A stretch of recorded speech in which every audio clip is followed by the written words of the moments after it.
तेरी छत्र छाया भगवन मेरे सिर पर हो, मेरा अंतिम मरण समाधि तेरे दर पर हो। जहाँ जहाँ भी जैन धर्म हो फूले और फले, फला फूलता देखूं सबको मेरा चित्त खिले। वात्सल्य की यही भावना सबके अंदर हो, मेरा अंतिम मरण समाधि तेरे दर पर हो। बहु समुद्र से कौन तरेगा, किसको तारेगा। शुभ उपयोगी संत तरेगा, शुभ को तारेगा। या बहुसमुद्रातून कोण तरणार आहे आणि कोण तरणार आहे, तर सांगतात शुभ उपयोगच जो संत आहे, साधू आहे, शुभ उपयोगी तो स्वतः तरणार आहे आणि शुभालाच काय करणार आहे, तारणार आहे. म्हणून शुभ उपयोगी बनू बनाऊ, भाव शुद्ध हो, मेरा अंतिम मरण समाधि तेरे दर पर हो। जिस जिसने परमागम देखा, उसने सब देखा। खुली हुई जिनवानी उसकी, खुली भाग्य रेखा। अतः देख लो परमागम को, मन श्रुत मंदी हो, मेरा अंतिम मरण समाधि तेरे दर पर हो. बघा काय म्हणतात, आगम पड जो आत्म जाने वही श्रमण होते. आगमाला जाणून जे आत्म्याला जाणतात तेच खरे संत श्रमण असतात. आगम पड जो आत्म जाने वही श्रमण होते. आगम का अभ्यास करे नित, सकल कर्म को ते. आगम चक्षु साधु कहते, ज्ञान समुद्र हो, मेरा अंतिम मरण समाधि तेरे दर पर हो. आगम चक्षु म्हणजे ज्ञानाचे डोळे साधूंच्याकडे असतात आणि त्यांच्याकडे ज्ञान समुद्र असतो. विषय कषायो में जो डूबा वह बंद हो, मेरा अंतिम मरण समाधि तेरे दर पर हो. माताजी भगवंतांचं शांतीदारा केलेलं गंधोदक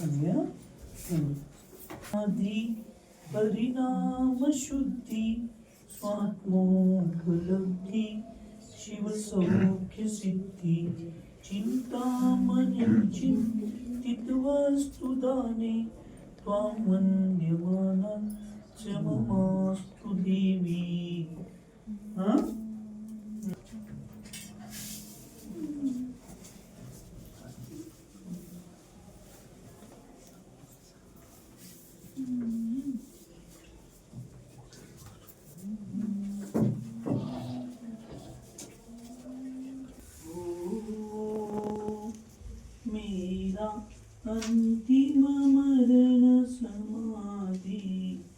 तेरे दर पर हो, भव समुद्र से कौन करेगा, किसको थामेगा, शुभ उपयोगी संत तरेगा, शुभ को तारेगा, शुभ उपयोगी बनो बनाओ, भाव शुद्ध तर हो, मेरा अंतिम मरण समाधि तेरे दर पर हो. काय म्हटलं माताजी? जो शुभ उपयोगी संत आहे, साधू आहे, तोच काय करणार आहे, ह्याच्यातून या भवसागरातून तरणारा आहे. म्हणून मला भाव काय करायला पाहिजे, शुभ उपयोगी मीही बनतो.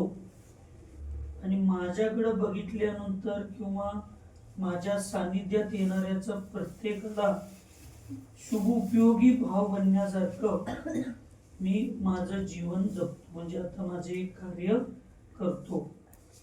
आपलं जीवन आणि मृत्यू दोन्ही कसं पाहिजे, चंदनासारखं पाहिजे. चंदन स्वतः सुगंधित असतं आणि त्याच्या संपर्कात येणाऱ्या प्रत्येकाला सुगंधित करतं, बरोबर आहे. चंदन स्वतः शीतल असतं आणि त्याला जो त्याला स्पर्श करेल त्याला काय देतो, तो शीतल देतो. तसं तुम्ही चंदनासारखे आहात. तुम्ही स्वतः शीतल राहायचं आहे आणि तुम्हाला सगळ्या बघितल्यानंतर तुमचं आम्हाला पण शीतल होण्यासारखा मार्ग मिळायला लागला. तुम्ही स्वतः ह्या समाधीची सुगंधता, धर्माची सुगंधता, आत्मधर्माची सुगंधता इसरीपर्यंत गेली, शिखरजीपर्यंत. तिथं पंकज वगैरे जीवच गमना आणि माता जीवन एवढे चांगले सल्लेख ना, समाधी मानाची साधना करायला लागले. असं समजल्यावर त्यांनी पण तिथनं इथं तुमचं दर्शन घेऊन तुम्हाला 1-2 दिवस तुम्हाला थोडं भक्ती म्हणून त्या समाधीमध्ये अनुमोदना करून दीक्षा घेऊन मग समाधी साधायच्या भावना करून त्या ठिकाणी पंकज भैया सुद्धा आले. म्हणजे जिस जिसने परमागम देखा, उसने सब देखा, खुली हुई जिनवानी उसकी, खुली भाग्य रेखा, अतः देख लो परमागम को मदश्रुत मंदिर हो, मेरा अंतिम मरण समाधि तेरे दर पर हो, तेरे दर पर हो. या ठिकाणी सांगतात की असा दुर्लभ क्षण आहे कुठला, समाधीचा. आणि तो आता मला असंच वाया घालवायचा नाही. वर्तमान मध्ये मला वर्तमान भगवंतांच्या सारखं मला काय करायचे, भाव करायचे आणि ते भाव जागे करायचे. मला दुश्चर्या दुष्पथ तजकर, म्हणजे दुश्चर्येला आणि दुष्पथाला त्यागून सोडून आत्मध्यान मला करायचं आहे आणि तेच माझं अंतिम मरण करणार आहे. सम्यक दृष्टी समय बिताए ज्ञान भावना में, मिथ्या दृष्टि समय बिताए कलह कामना में, चरिया ही पहचान बताए सम्यक ही नर हो, मेरा अंतिम मरण समाधि तेरे दर पर हो. सम्यक दृष्टी ज्ञान भावनेमध्ये आपली वेळ वाया घालवतो, बरोबर आहे? आणि मिथ्या दृष्टी असतो तो कलह, विषय वासना, पंचेंद्रिय विषयांच्या मध्ये आपली वेळ वाया घालवत असतो. चर्याच आपली ओळख आहे, चारित्र्य हेच आपली ओळख आहे. जाणून घेऊन सम्यक्ती जो जीव असतो तो आपल्या व्यवहार आणि निश्चय चारित्र्यामध्ये स्थिर राहतो आणि असा जीवच समाधीला साधना करत असतो. आचार्य भगवंत विद्यासागर महाराज म्हणतात, जो चाहा जब चाहा जितना चाहा जैसा चाहा, क्या आज तक मिला? मिळालं नाही मिळालं. तर ह्या संसाराच्या गोष्टी हे सगळ्या अशाच असतात ना. फक्त माझ्या हातात माझा धर्माचा पुरुषार्थ तेवढा माझ्याकडे आहे. म्हणून जिनवर बोले घन गरजेले सभी धन्य होले, पूर्वाचार्यों के अनुक्रम से रचित शास्त्र बोले खोले, स्यादवाद शास्त्रों का अमृत यहाँ पान कर लो, मेरा अंतिम मरण समाधि तेरे दर पर हो. जिनवर भगवंतांनी केवळ ज्ञानामध्ये बोललेलं आहे. गणधरांनी काय केलेलं आहे? त्याला स्वीकारलेलं आहे, बरोबर आहे काय? आणि सगळीजण त्याच्यामुळे काय झालेले आहे? धन्य झाले. आणि त्या सगळ्यांचं पूर्वाचार्यांनी अनुक्रम करून ओळीनं क्रमपूर्वक शास्त्राची रचना केली, बरोबर आहे ना. ज्या शास्त्राचा आधार घेऊन आपण वर्तमानमध्ये सम्यक करतो, आपले परिणाम स्थिर करतो. साधुचर्या काय, हरिकाचर्या काय, समाधी म्हणून काय, व्यवहार काय, निश्चय काय, हे जर आचार्यांनी शास्त्र लिहिलं नसतं तर आज आपली समाधी चालू झाली असती का? नाही. म्हणजे किती उपकार आपल्याकडे पूर्व आचार्यांचे आहेत की नाही. आणि म्हणून त्या पूर्व आचार्यांच्या उपकाराला जाणून घेऊन त्यांनी केलेल्या कष्टाला आपल्याला जर आपण जाणीव ठेवायची असेल तर आपल्या समाधी मरणामध्ये अत्यंत निर्मळता आपण केली पाहिजे, बरोबर आहे ना. तुमको पाकर मुनिवर मेरा मन हर्षाता है, दान हमारा कल्प वृक्ष का शोभा पाता है. आदिनाथ भगवान पधारे जो श्रेयस घर हो, मेरा अंतिम मरण समाधि तेरे दर पर हो. आपण पहिल्यापासून ज्या मुनी महाराजांचं दर्शन घेतलो, उपदेश घेतलो, स्वीकारलो, तेव्हा मन आनंदी होत होतं की नाही. मुनी महाराजांना बघितल्यावर, त्यांचं दर्शन घेतल्यावर, त्यांना आहारदान देताना मन आनंदी होत होतं की नाही. आणि त्याचंच फळ आज तुम्ही एवढी कठोर तपस्या करायला लागला. आणि त्या कठोर तपस्येला लोक आम्ही चांगला कार्यक्रम ठेवल्यावर जाहिराती केलं तरी लोक येणार. आणि तुमच्या या समाधीची वार्ता सगळीकडे चालल्यावर लोक, हजारो लोक येऊन हे संधी आम्हाला सोडायचं नाही म्हणून या लागले. म्हणजे हे सगळं तुम्ही जे आयुष्यभर केलेला धर्म आहे, आहारदान आहे, औषधदान आहे, स्वाध्याय केलाय, त्याचं हे सगळं फळ आहे, बरोबर आहे ना. आणि आत्ता जे करायला लागलाय याचं सगळं फळ कुठल्या भावात तर मिळणारच आहे. पण त्याच्यापेक्षा पुढे जो मनुष्य पर्याय येणार आहे नाही, त्याच्यामध्ये रत्नत्रयाची साधना फार चांगली आपण करणार आहे, बरोबर आहे ना. मी तुम्हाला परवा 1 महिन्या 1.5 महिन्याच्या पूर्वी स्वाध्याय करताना सांगितलं होतं, आचार्य भगवंत विद्यासागर महाराजजी ह्या भावात जे काय भोगले ते सगळं पूर्व भावात होतं, बरं आहे की नाही? आणि ह्या भावात जे केलं की नाही त्यांनी येणाऱ्या पुढल्या पर्यायात त्याच्या पुण्याचा भोग भोगणार आहे. कुठं आहेत आचार्यशी? आता तुमच्या समोर आहेत काय? आत्ता वर आहेत. आणि पुढं कोण आहे? भिंतीवर फोटो आहे काय आचार्यशींचा? मग बघा तुम्ही त्यांच्या चरण पाद मूलामध्ये आपण करलो की नाही समाधी, तर त्यांच्यासारखा आदर्श आपला असला पाहिजे. हा, तुमको पाकर मुनिवर मेरा मन हर्षाता है, दान हमारा कल्प वृक्ष सा शोभा पाता है, आदिनाथ भगवान पधारे जो श्रेयस घर हो, मेरा अंतिम मरण समाधि तेरे दर पर हो.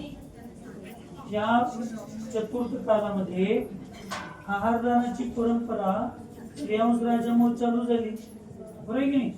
आदिनाथ मुनी महाराजांना दिली आणि त्याचं फळ काय मिळालं? आदिनाथांच्या अगोदर श्रेयांश राजा मोक्षाला गेले की नाही? हा, तसे हे सगळं धर्म केलेल्याच फळ आहे. आणि जे लोक असं आहारदान देतात, स्वाध्याय करतात, धर्म करतात, त्यांची नियमानं समाधी चांगली होते असं शास्त्र सांगतं, बरोबर आहे की नाही? आणि खरे देव, खरे शास्त्र आणि खरे गुरु यांच्यावर जे श्रद्धा ठेवतात ते सम्यक दृष्टी, त्यांच्या वचनावर श्रद्धा पाहिजे का नको? आहे की नाही आपली श्रद्धा? म्हणून तर एवढं मोठं धाडस केलं आपण. बिन खिलाए कैसे खाऊं खाया ना जाए, दाता साव करे प्रतीक्षा तब सुपात्र आए, पात्र दान कर हर्ष मनाऊं जो नव विधि कर हो, मेरा अंतिम मरण समाधि तेरे दर पर हो. साधू बिन बोलवता येतात काय? तुम्ही शेवट दिवसापर्यंत निवेदन केल्यावरच तुम्ही आरला उठला की नाही? मग साधू स्वाभिमानी असतो, असतो की नाही? आणि म्हणून परवा आपली चर्चा झाली बघा, आचार्यशींना आहारदान तुम्ही अमरकंटकच्या जवळ दिला. किती मोठे मोठे शेठ लोक होते की नाही? पण लोक आचार्यशी त्यांच्याविषयी राहिले. तुम्ही मी आपल्या संबंधित संस्कार मंच मधले शिबिरार्थी उभा राहिलो तुम्ही पडगांना, आपला चौका नव्हता तरी आपल्यापाशी नमोस्तू नमोस्तू म्हणतात आपल्यापाशी, बरोबर आहे? हा, त्या आहारदानाचं फळ आज तुम्ही एवढे उपवास करून सुद्धा तुमच्याकडे अजून एवढं पुरुषार्थ करायची ताकद आहे, बरोबर आहे की नाही? हा, आता हेच काम पुढं विधेयक क्षेत्रात जाऊन तुम्ही काय आहार देणार नाही देवगतीतला जीवन, पण पंचकल्याणात मधली सगळी सेवा, सगळा आनंद तिथे घ्यायचा. हा, आमची आठवण ठेवायचं खरं विसरायचं नाही. हा,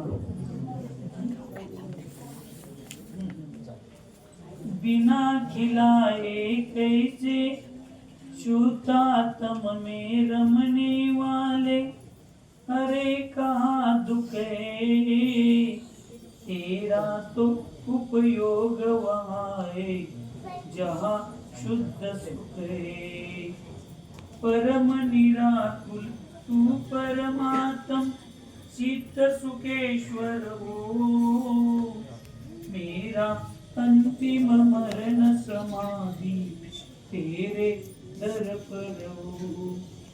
महा समाधिक साधक सम्यकी आणि साधक कसा असतो? शुद्धात्म मध्ये रमणारा असतो, बरोबर आहे ना? हा, आणि शुद्धात्मामध्ये रमणाऱ्या साधकाला दुःख हे असतच नाही.